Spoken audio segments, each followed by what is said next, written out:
ছোট্ট একটা জীবন, ছোট্ট একটা শহর, তার মাঝে ছোট্ট একটি বাড়ি। কার না স্বপ্ন এই ছাদ বাগান করা।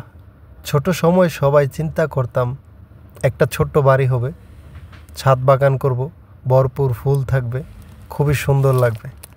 এই স্বপ্ন নিয়ে আসলে বহু মানুষের জীবন। আসলে এই স্বপ্ন পূরণ করতে পারে অনেক পরিশ্রমের মাধ্যমেই। পরিশ্রম ছাড়া কখনোই এত বড় স্বপ্ন পূরণ করা সম্ভব না। তো দেখেন আমার বোন জামাই একটি বাড়ি করেছে, ওটা সম্মিলিতভাবে। এখন আরেকটা বাড়ি করছে নিজে একা। সম্পত্তি থেকে একবারে ইটের কণা পর্যন্ত যা আছে সব কিছু নিজে একাই করেছে। তবে অনেকগুলো গাছগাছলা লাগাইছে, আসলে অনেক সুন্দরই লাগছে।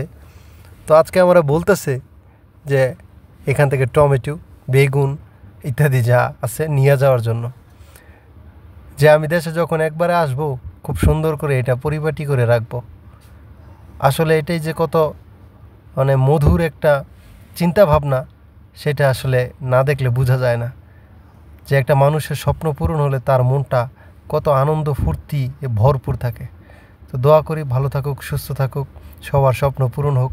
আসসালামু আলাইকুম রহমতুল্লাহ।